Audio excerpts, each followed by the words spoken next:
What's up guys, it's Jughead here, just a down-to-earth guy trying to bring you some down-to-earth content. Welcome back to my Let's Watch Hunter x Hunter series. Today, we are watching episode 47. I believe the episode title is Condition and Condition. This feels foreign to me. I haven't sat in this chair and pressed the record button in a while. I know I've been gone for some time. I'll explain myself in the comments. I don't want to take up much of our time here in the intro going over that. But it feels weird getting the ball rolling again, speaking to a camera. But let's talk about Hunter x Hunter here. I know it's been a while, and I left us all on a cliffhanger with Uvo and Kurapika face to face in that hotel room. Condition and condition. I'm assuming that means, because it's going to be Uvo and Kurapika, condition and condition. Conditional statements, vows upon Nen usage. We know that exists. We've seen that happen. We know that Kurapika puts vows and conditions on his own Nen usage. Uvo, on the other hand, I don't think I'm gonna see that, because as an enhancer, conditions to me, to my knowledge of the world and Nen and the power system, I don't really see what conditions and vows that you can really place on enhancement. I just don't see it being very common, whereas perhaps conjurers and transmuters, that's a very common technique. Uvo and Kurapika are going to be taking their battle elsewhere, out of the hotel room and away from the populated city for a more secluded desert area. Kurapika is the one to bring that up, because Kurapika knows the damage that he himself can deal. He knows his abilities. Everybody else seems to be pretty perplexed and confused at who this mystery warrior is. So not only does he know his own capabilities and potential, he's witnessed Uvo in that crater that he made from some nuclear fist blast. He knows the damage he can deal too.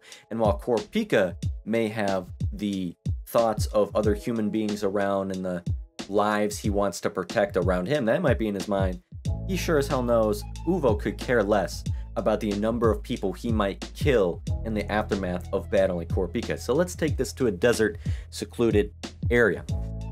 And what did Kurapika say at the end of the episode? Because I'm going to have you screaming at the top of your lungs or something like that. So an active threat that Uvo did not like. But enough talking. Let's get into the episode. Like I said, I'll explain my absence and getting back into the swing of things here, and the channel not being dead, it will never die. But I'll explain that. Type it in the comments. I just want to get into some Hunter x Hunter. I know you do too. It's like either end. Oh, we've waited long enough on this channel and for Hunter x Hunter in general. What's 3 more minutes of waiting? On the other hand, it's, hey, we've waited long enough. You're back. Let's just get into the action. You left us on a cliffhanger. Let's just get the ball rolling. I'm gonna go with the latter. Let's go with that. I will see you in 5 seconds. So, Hunter x Hunter, episode 47. Oh, wait. I need my headphones.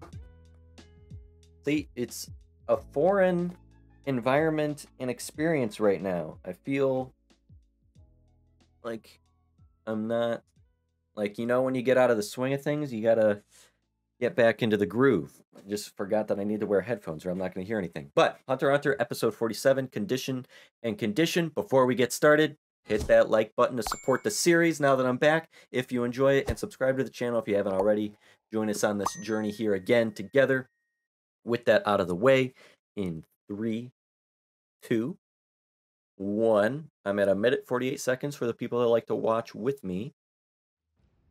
We got a blood moon, because it's going to be a bloodbath. It is pretty fucking loud. Which knob is it to change the... Okay. My bad. I'm paying attention. Ew! He's peeing out leech eggs? That's disgusting. Like, passing, like, jelly kidney stones. That's gross. I like the piercing. That's sick. He's got his beer. A little drunk. Got some Sapporo. I don't know. Uvo's giving off the vibe that he thinks this is going to be a breeze. Can't wait to see his reaction when he finds out otherwise. Yeah, okay. Let's see what Kurapika says. He's going to be cryptic and secretive, or is he going to let it all out? I miss this music. I miss the voices. Were you there to kill my brethren? Yep. That swinging off the robes, that was tight. Uh-oh.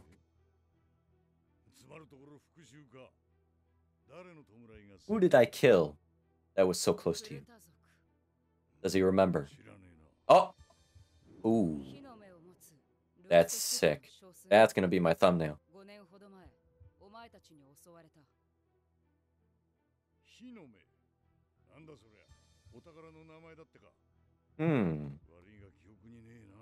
He was for sure there. Yep, he was definitely a member. I would feel like Uvo's like a founding member or something. He's been there since the beginning. Isn't this group pretty new? Oh, I guess not new, because it's been 5 years already, but... So he definitely partook it, but they did not stand out to him. He's killed so many people. They're just... Ooh, shit. I'm gonna stop talking. This shit just got real. Chain him down to hell. Oh, fuck. This feels like some Dragon Ball energy right now. Like the same vibes you get when you see people go intense Saiyan.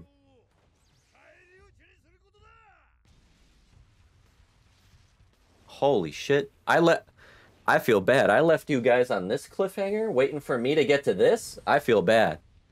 Okay, I love to see the offensive. I wanted to see the offensive moves. The strength of his chains to use them as, like, a whip. Like, some Indiana Jones, Shang-Chi, that he does with the rings.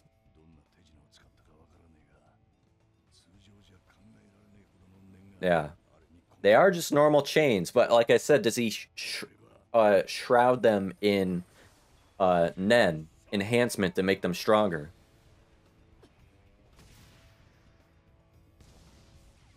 Did he block it? Blocked it.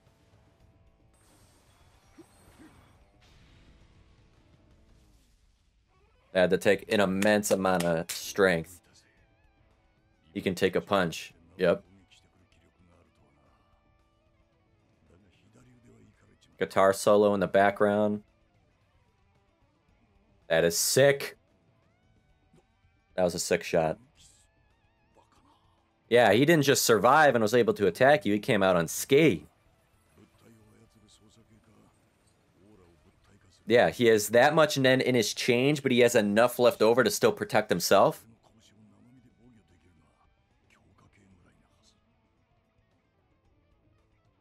I want to see the Scarlet Eyes come out and becomes a specialist and gains all the powers, right? Isn't that what specialists do? I don't know. I would imagine specialists, you get all the powers, right? Unlock all the pieces to Exodia.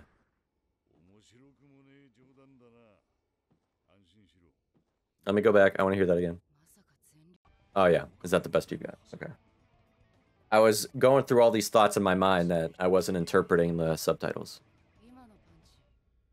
Was that punch all you got?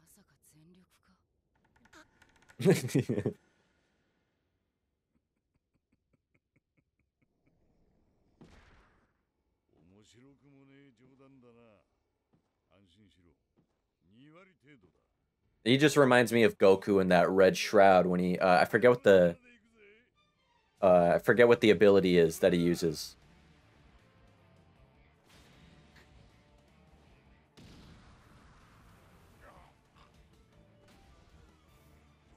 That's also a sick shot right there with the blood moon behind. He's an agile big fella.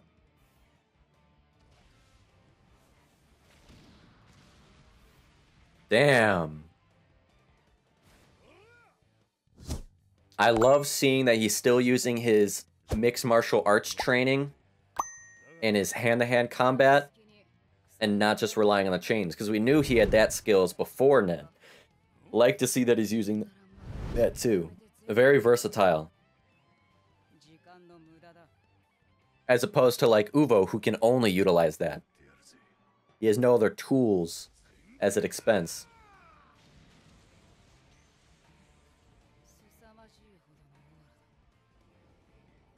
You can so tell how Hunter x Hunter in this scene is influenced in a way by like Dragon Ball and Dragon Ball Z. And I love that. I love that block. Ah! Never mind. Did he just break his arm? Is that another broken arm to the arm count that I have going on? I don't even know the number at this point.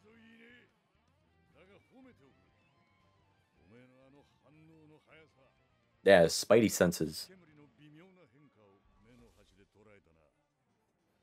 Yeah, what I've said about the, look how red his arm is. The personality of, a conjurer. He's the most precautious, the most vigilant.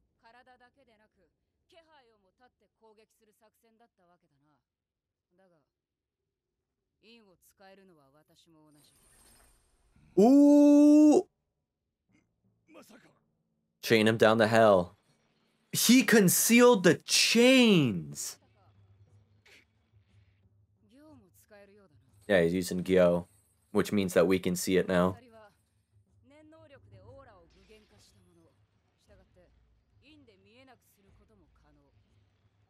Wow.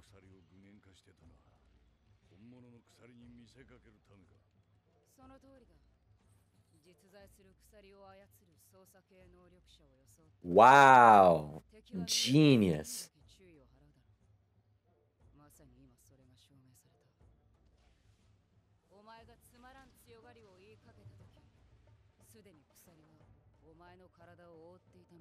Wow. Whoa. And now he's going to try and break free, but not going to do. Now it's going to be an aura steal.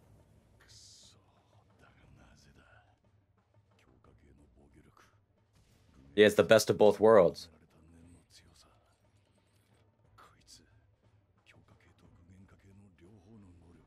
Now, wouldn't that be something? Well, you are learning that it's not impossible. Unless you're a specialist?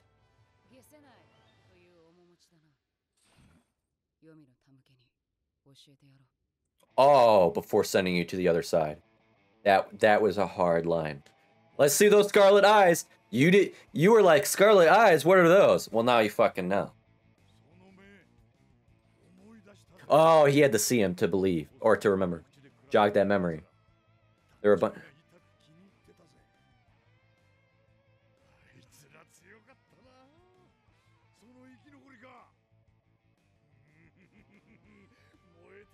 Yeah, but now you're about to realize that he's a specialist. And now what's his specialist ability?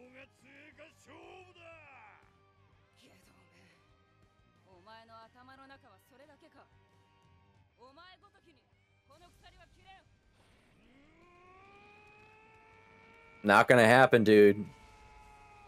Not gonna happen. It has to be the case that in a specialist, yeah, he's like, holy shit, I'm tired. As a specialist, he does master 100% of enhancement.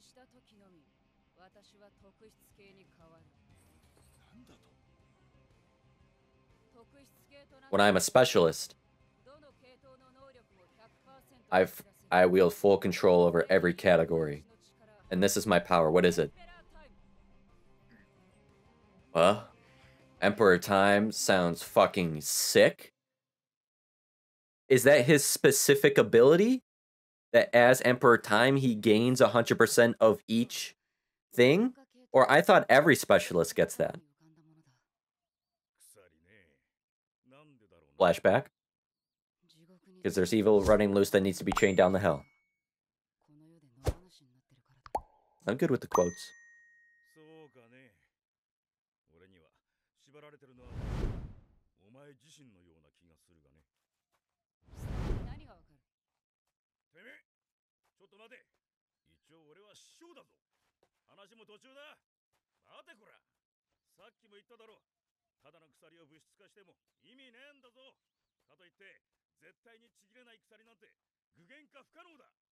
Unless you're a specialist? Uh, it's the big unless?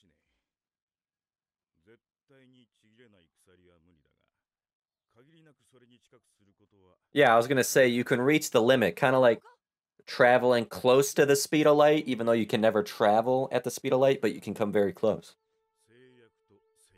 A condition? Oh, that's where the title of the episode comes on. Determine a condition. In other words, a rule. Yeah, I know this. And you swear to always follow it. And it will imbue you with a yeah. Stricter the rule, stronger the power. I've already discussed this. Nen is additive, but a Nen technique with conditions is multiplicative.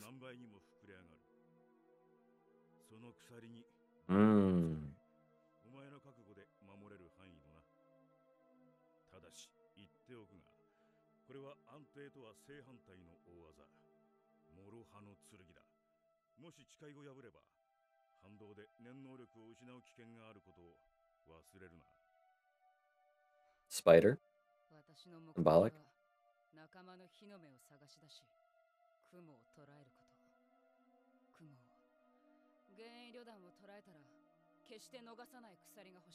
Oh. Only.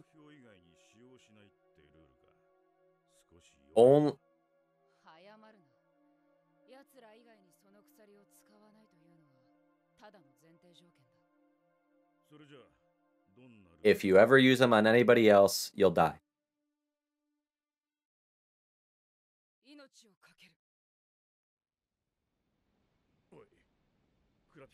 Hold on, man. Hey, you don't have to go that far. You're a specialist.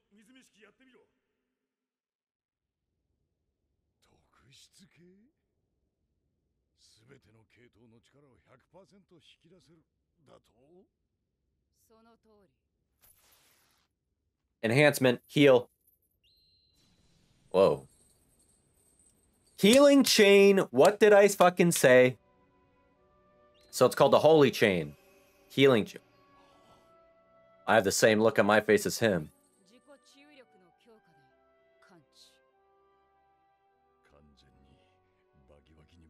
Dude, specialists are OP. I guess that's what happens when you have 100% enhancement power. While you fought the Mafia and the Shadow Beasts, the other spiders stayed out of it. Yeah, so they knew you were the most powerful, maybe. You preferred to fight alone. And yeah, they knew how strong you were, that you would prevail on your own. Plus, hey, you take him out of the group, and their stonks are low.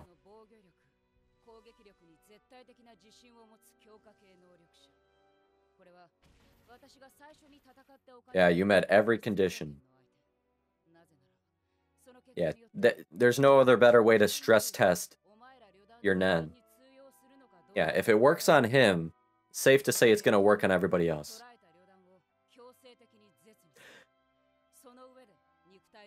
Oh, it paralyzes him too.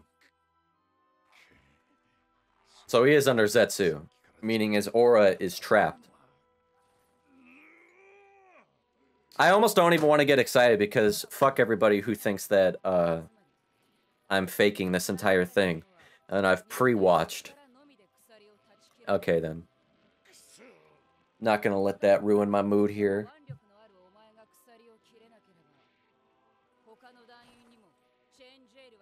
Oh yeah, it's called Chain Jail. I forgot that it was called Chain Jail.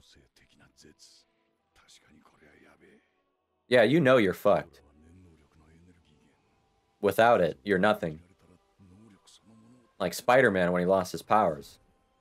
You're literally nothing. You're no better than any average human.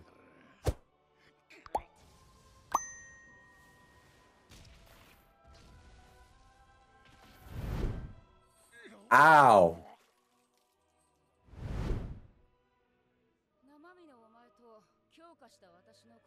My enhanced fist is slightly stronger than your physical brawn. And you just like punctured a spleen or something. Woohoo! He's using him as an experiment. He is experimenting on you.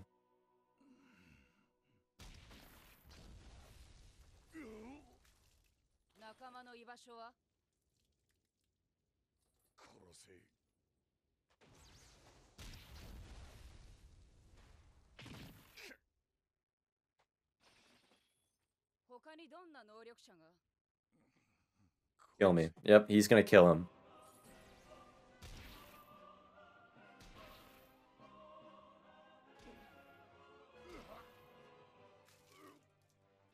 This guy's gonna bleed out.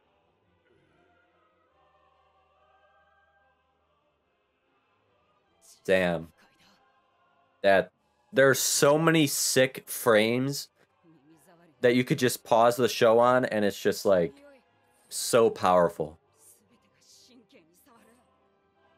That Luffy stare with the shadow over his eyes.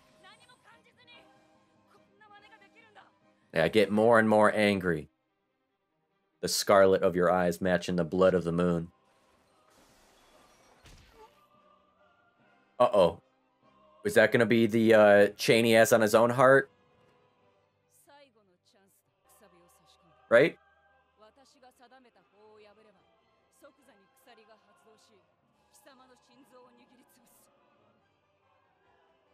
Yep.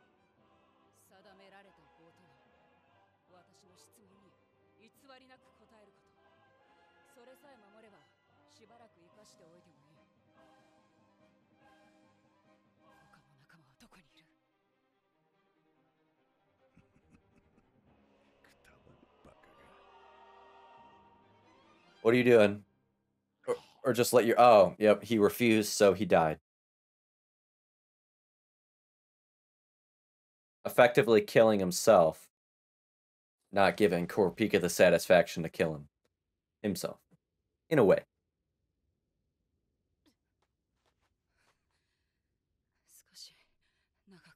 Oh yeah, what...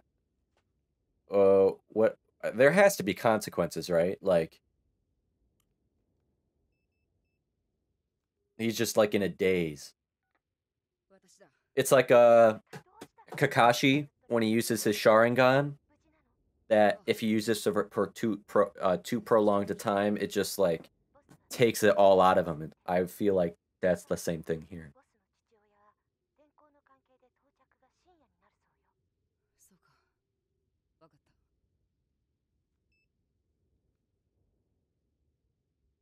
Well, one spider down.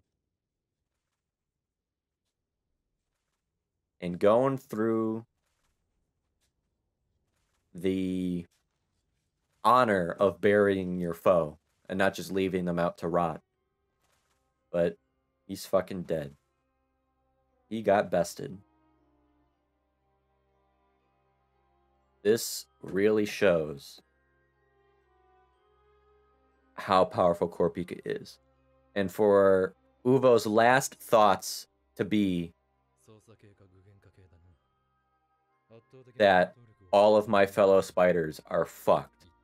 Because he just beat me, and what he's speaking is facts. All of these people are easy prey.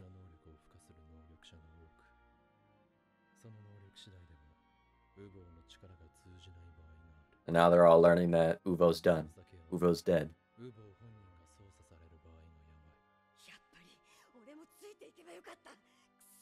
Nah, you would have died.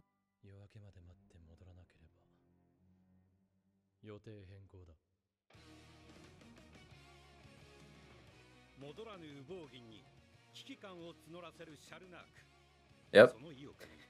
Oh yeah, Shalnark was the one that said, don't get ahead of yourself, or like, be careful or something, which was the obvious, what's it called? Foreshadowing that his fate was sealed.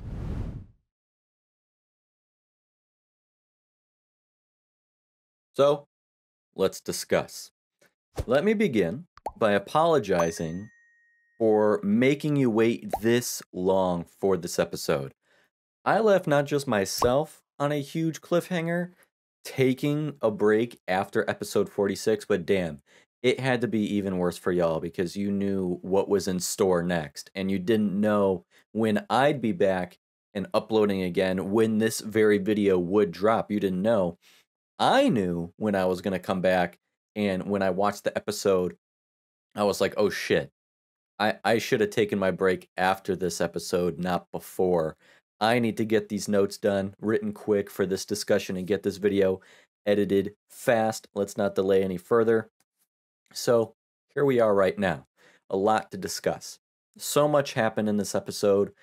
Not necessarily, well, yes, plot wise, but not in the way that I'm trying to say. The plot was very tight and focused. So, I'm not going to actually discuss much of the objective plot.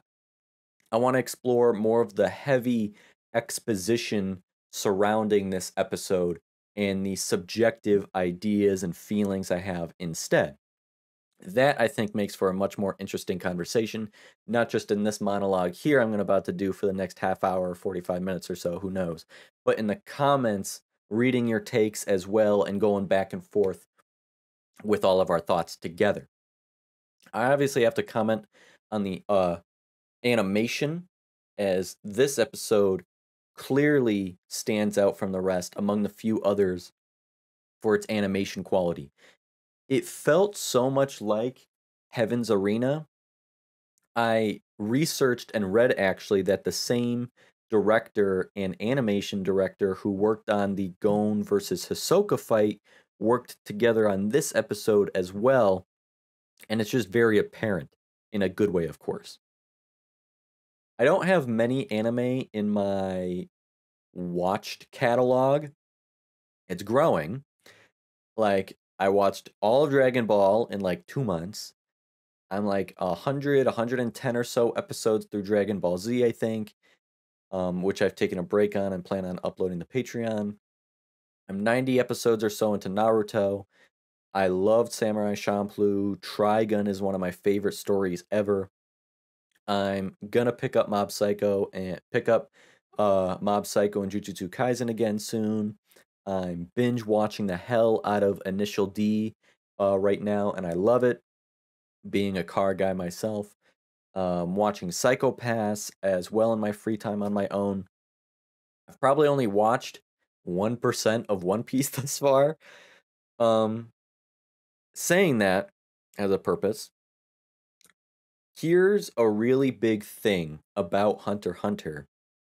Something I've only managed to experience in this show currently. This episode made me realize, looking back, no other so far, or so few others, maybe if I stop to think about it more. Hunter x Hunter in particular manages to consistently leave me in an absolute state of straight up speechlessness and in awe. Just stun locks me. Either through just sheer powerful execution of the action that's taking place, like the Gon versus Hisoka fight at Heaven's Arena, Gon when he stole Hisoka's badge back on Zevo Island, or through pure shock, like Killua ripping Johannes's heart out in Trick Tower, or that revelation of Gitarakur's true identity being Illumi, and Illumi being Killua's brother, and the events surrounding that whole final stage of the exam overall. This episode delivered the same shock factor and awe once again. I'm trying to recall I'm trying to recall previous episodes so as to not suffer from recency bias. You know, episode, is it 16 and episode 35? Those come to mind as holding my spot as the best episode so far in the series.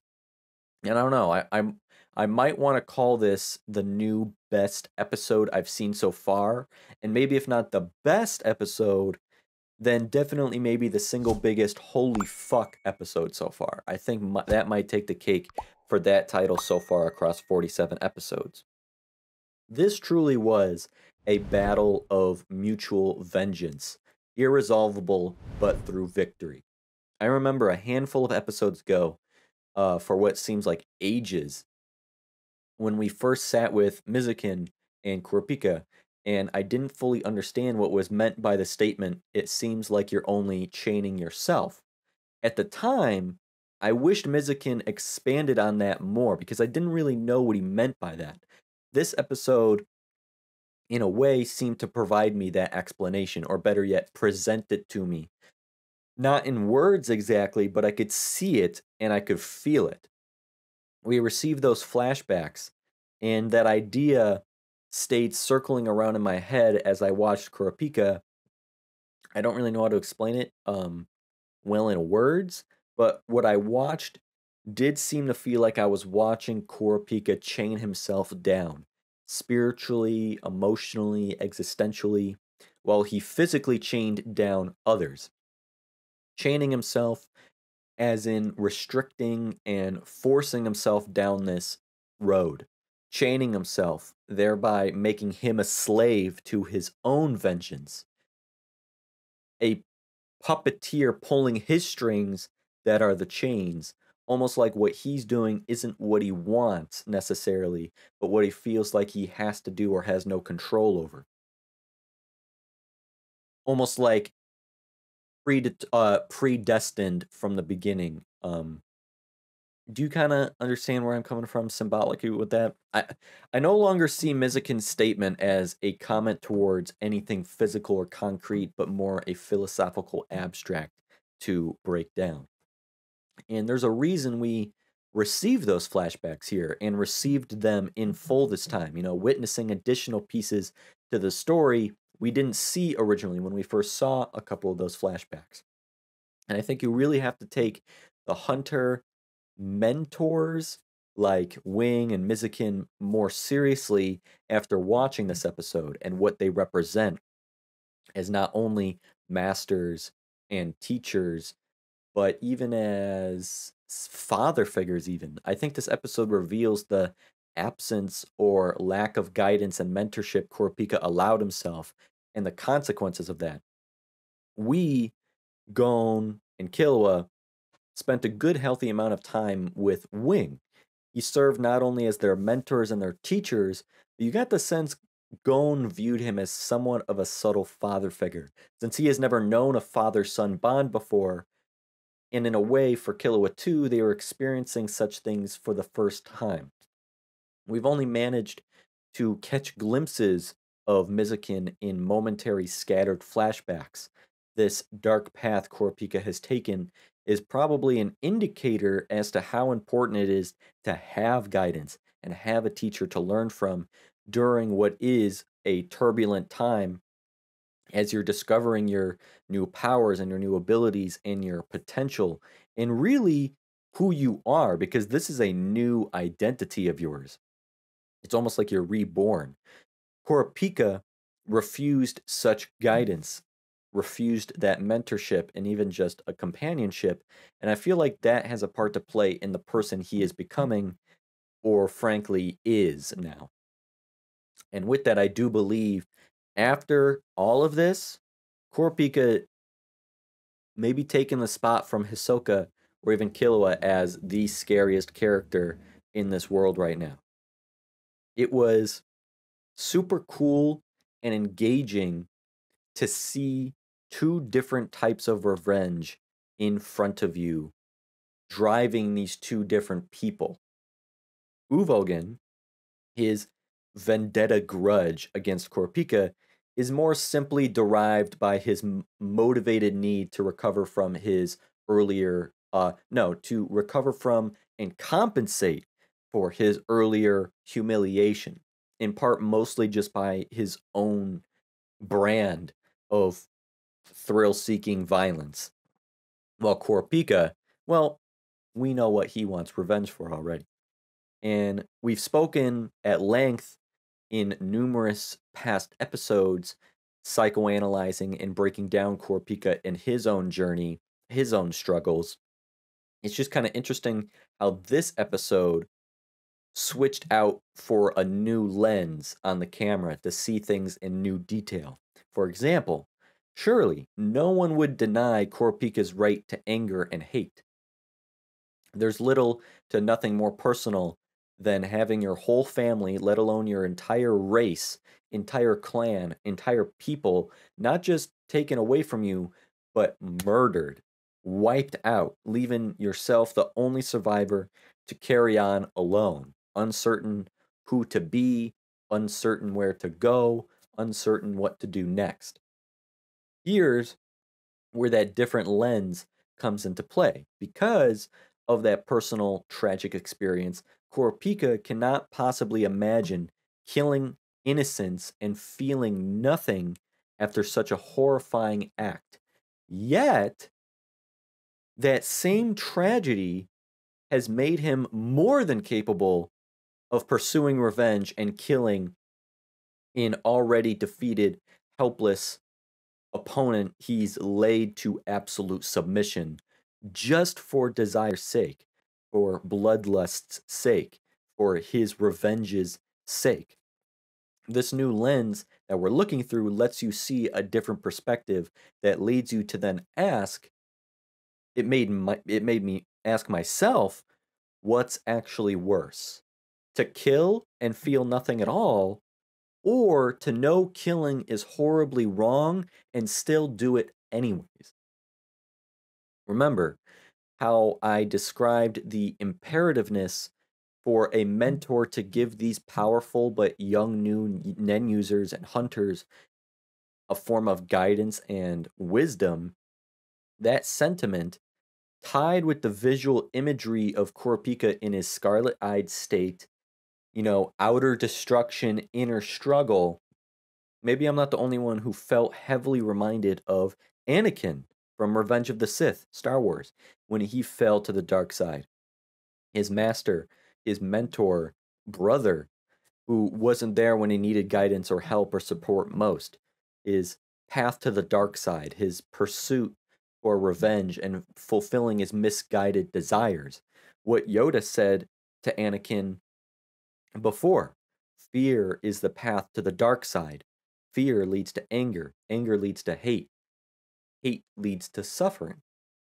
You could connect that message to Kurapika, I feel, couldn't you? And Anakin, he watched his mother die in his arms. And we know everything that happened worrying about his wife Padme. Kurapika's family was murdered. I don't know if he was present for that or if he wasn't. I don't know. I simply had that connection running around in my head, and I thought it was a little fascinating to ponder about and kind of describe and see if any of you think the same way. So, is Kurapika on trajectory to the dark side still, or has he arrived at the dark side? Was this first killing the nail in the coffin, holding his old self that is now dead? Because you can't be both. Kurapika can't be both. This isn't some superposition Schrodinger's cat be in two places at the same time. Kurapika cannot be both, no matter what conditions he places on himself. And, oh yeah, before we continue talking more in depth here, before I forget, we can't forget we have to add one more arm to the arm count. Or two? Did Kurapika crush Uvo's arm too in this episode, or was it just Kurapika's arm that got shattered? But then, do you even count Kurapika's arm? Still, considering he healed it almost immediately afterwards, I would think you still count that. But is it one or two? You're gonna have to tell me. Somehow, even watching the episode twice in a row, I can't seem to recall whether Uvo got dealt a broken arm too. I've also completely lost count of the total count. I need to go back to the. I don't remember how many episodes it was ago, but some previous episode where someone's arm was most recently broken. Because I remember in that discussion, I actually did count the sum total. So I need to go back, get that number, add one or two more to that, and I need to write that down on a sticky note and put it on my computer in front of me somewhere so I can remember. But back to the duel.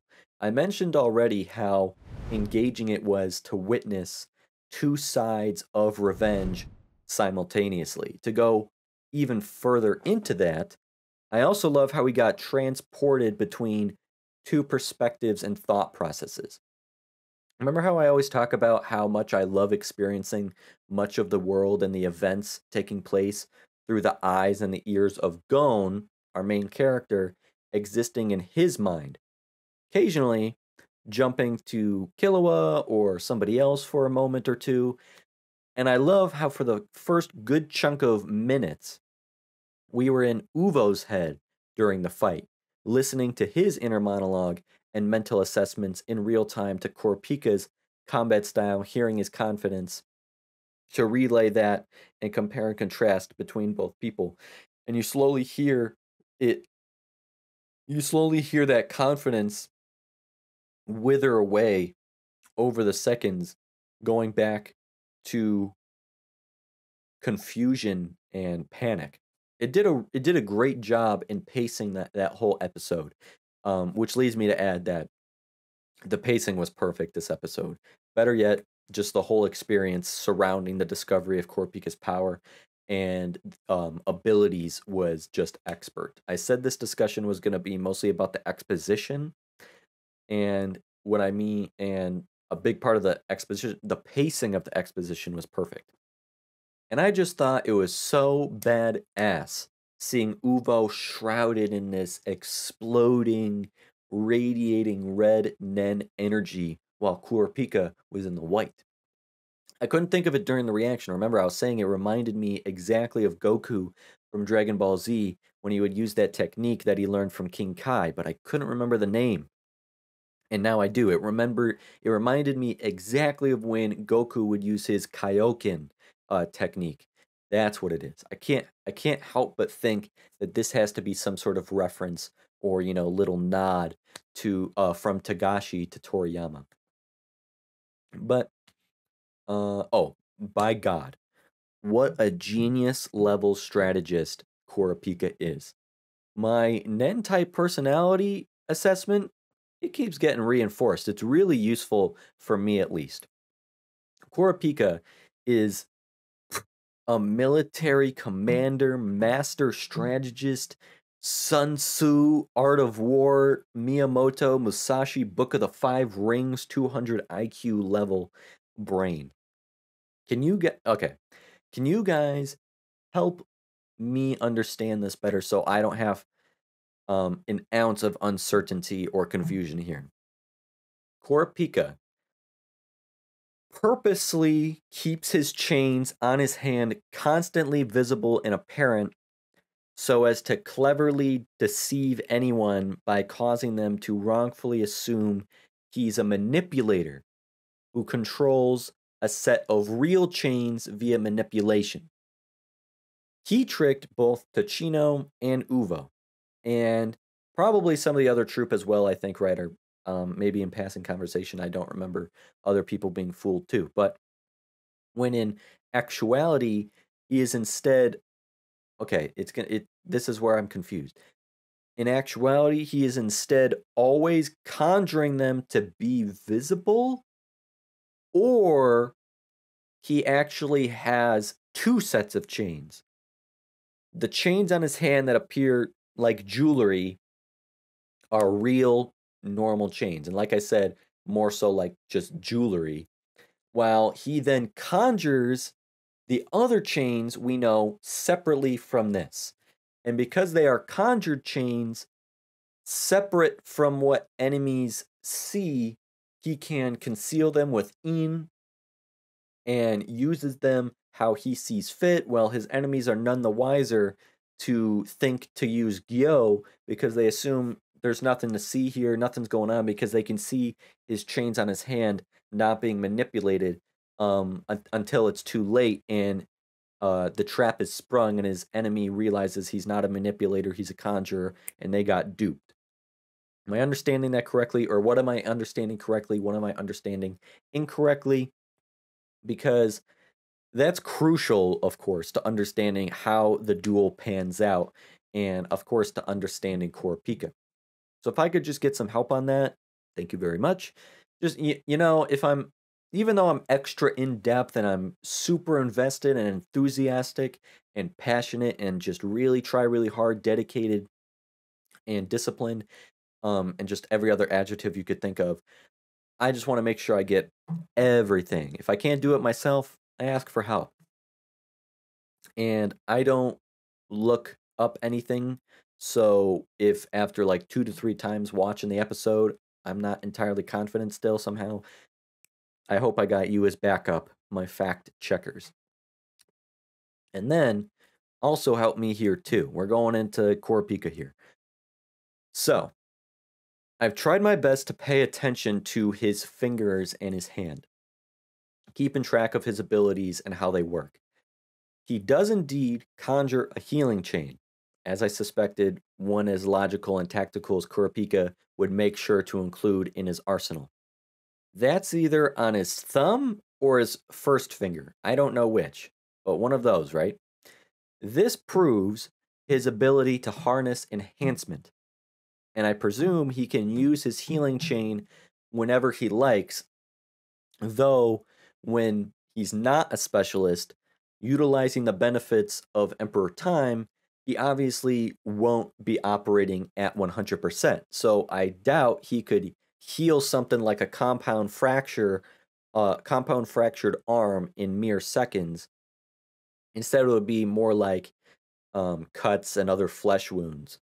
Only while in Emperor Time, which, by the way, is a sick ass fucking name, only while in Emperor Time could he, for example, heal a broken limb or a bullet wound or a stab wound or save someone from bleeding out, even, or something like that.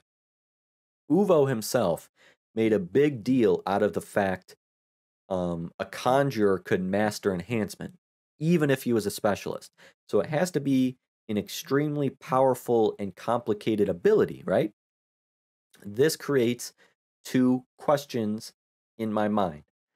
Is Kurapika's ability to operate at 100% strength and accuracy, like he said, in all types only due to his specific Emperor Time specialist ability? Because I was predicting that all specialists can use all 5 types like that, but apparently not. Maybe that would be too OP. I thought all specialists got that ability or unlocked that. So being a specialist doesn't mean you can wield all 5 types. It doesn't just make you like the Avatar or anything. It's Emperor Time specifically that allows him to do that. Then, second question, Kurapika specifically stated 100% strength, 100% accuracy, meaning there has to be some disclaimers or nuances or complications to this specialist ability that prevent it from being not only just straightforward, simple to understand, but also prevent from being overpowered and just god tier. Because if there weren't, then yeah, Emperor Time is absurdly overpowered. When he says 100%, what does 100% mean? Because, like, you'll recall back to the chart of the Nen types and the percentages, and that's like, grill that into your brain. That is super important. That's like the user manual you should have memorized. It states that a conjurer, for example, may achieve 100% mastery in conjuration, obviously because you're a conjurer, but can only ever dream or work to achieve at best 60% of a master enhancer. But Emperor Time makes strength and accuracy specifically reach 100% and not simply enhancement overall, meaning this shit gotta be complicated and I'm gonna have to wrap my head around some math or something. So, I'm thinking of video games right now. That's how I make my analogy. So is it kind of like leveling a character, like in an RPG game or something? You know, if Kurapika masters conjuration, 100% power is like being equivalent to a max level 10 or level 100 or something, whatever number-based system you want to use. Like a max level 10 is 100%. But then for all the other types, even if he tried to master enhancement for his healing chain and such, whatever else he might use it for, 60% power potential means he can only be as powerful as a level 6 enhancer.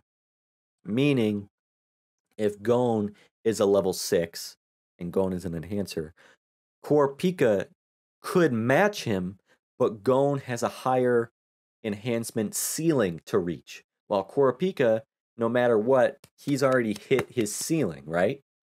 He can't put any more skill points into that enhancement skill tree. You know, like in D&D, certain characters can max out in certain proficiencies, like Warlock can be proficient in wisdom or charisma, but not others.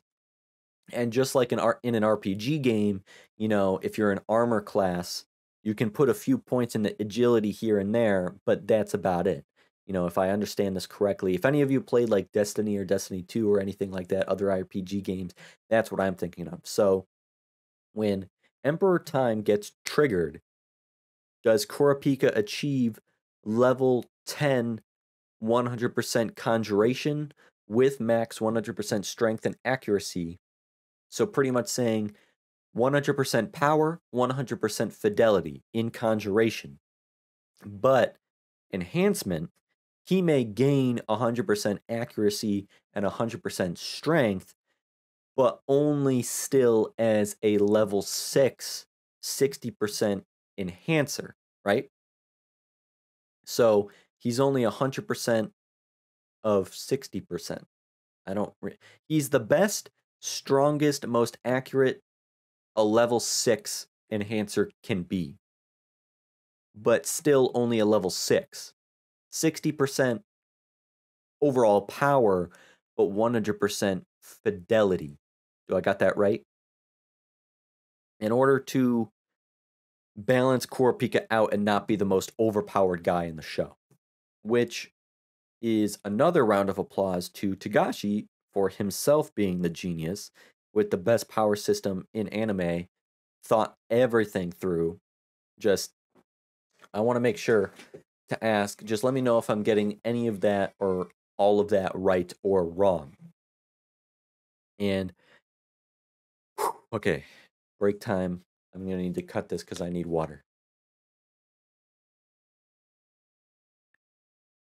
I just realized all that was only going over his healing chain. Jesus Christ. Okay. So, healing chain on his thumb or finger. I'm not sure. I know for maybe a fact that his dowsing chain is on his ring finger. We've seen the dowsing technique used. We've seen him use it to block a barrage of bullets. And now we've seen it as an offensive weapon, a melee weapon. So he's so versatile. Kurapika thought his arsenal and his loadout so well. He has Chain Jail, paralyzes his enemies as well as forces Zetsu, which I thought, because how the fuck else would Kurapika expect to have chains hold anybody down worth a damn? Again, the entire Heaven's Arena arc drove home the point of learning and mastering the basics and paying goddamn attention and being a smart hunter. Master the basics, remember the basics, learn the fundamentals, drill it into your brain, watch it be used, realize its importance. And because of that, I'm not just going to forget what the hell Hatsu and Zetsu and Gyo and Ren and all that shit is and not assume or predict that these things are going to be ever-present things throughout the show and I should be looking for them or the possibilities or the potential of them when I'm trying to predict or theorize how things work. Of course, Kurapika is going to use Zetsu. That ain't a genius take. So between Zetsu, and paralysis, the wombo combo double whammy, you're literally useless. You're just a flesh sack that can't do anything. You're a rag doll. Zetsu renders you powerless, shuts you off, no better than any other reasonably strong non-Nen user human, just everyday person. But then takes it even further by then paralyzing your ass too. And Chain Jail is even more powerful, or is allowed to be this powerful, because this is the chain that has the ultimate condition set upon it. The chain can only ever be used on a member of the Phantom Troop, and he stakes his own life on that promise. Now, the wording was a little confusing during the flashbacks. Kurapika said he would only use his chains on spiders. That sounds so goddamn generic. And broad. But that can't possibly be the case, unless I just interpreted it wrong twice in a row. He only meant chain jail, right? Like the other chains we see used is judgment chain, the curse chain I thought he would have.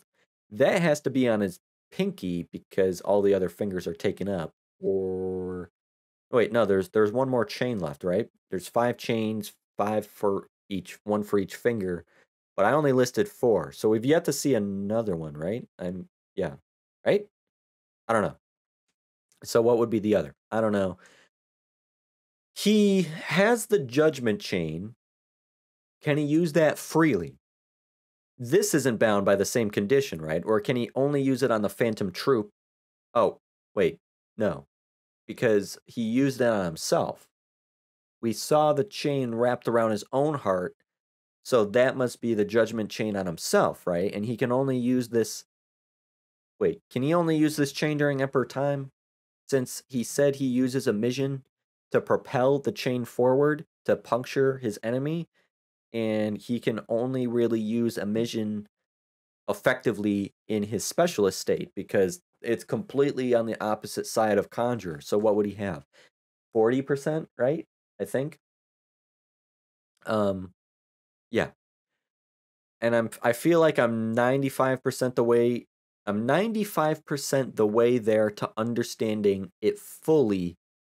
That last 5%, if any of you want to give me a little push to get me up the rest of the hill to reach the top, that would be very much appreciated. For the battle, what is there to really say about the end of the battle? It seems self-explanatory. Nothing you can really add to it. It spoke for itself, right? All I know is it was one of the darkest scenes in anime so far for me. Kurapika tortured Uvo, slowly killed him, methodically, experimenting on him as he killed him. I think that was the most twisted part of it all. Kurapika experimenting, testing his hypotheses on Uvo's body, calculating his own strength against Uvo's, and deducing that the other spiders ought to be easy work if it's this easy for him now up against Uvo. And Uvo, he knew he was done. Kurapika knew Uvo wouldn't give up his fellow spiders. Uvo just accepted his fate and let go. Kill me, he said. He knew it was over. To then bury him in the same spot he killed him, in complete silence, like it was nothing personal, strictly business, is almost more unsettling and disturbing than the actual killing itself. So now that he's actually finally committed the act he has wished for so long, that first taste of blood, and up against arguably the toughest or second toughest spider, because I don't know where Chrollo stands, Kurapika is even more eager to continue his revenge, knowing how easy it will be against the others. Meaning, I don't see how Kurapika goes back from this moment. Not until he either comes to another ultimatum or complete, utter tipping point in his life, or when despair and regret overpowers his vengeful spirit. Do things change? I don't know. But the icing on the delicious cake was the end of the episode. It was so good. It just capped off on such a great episode in the perfect way. Cherry on top. Like, no better way to end it or to get you hyped or to get you like, oh my God. To go from the battle we went to then go to a somber, beautifully set up scene with the Phantom Troop where you know these people have become close to one another, with one another, as a brotherhood, a family of their own. Though some may deny such feelings and vulnerability, you know, when all it can be argued to be is a simple group exploiting each other's talents for material gain and status. Blah blah blah. The emotions you can feel in that room from some, like Shalnark in particular, as they must come to terms with the possibility one of their own is not returning. Everyone is stoic, serious, some are openly emotional. It's tense.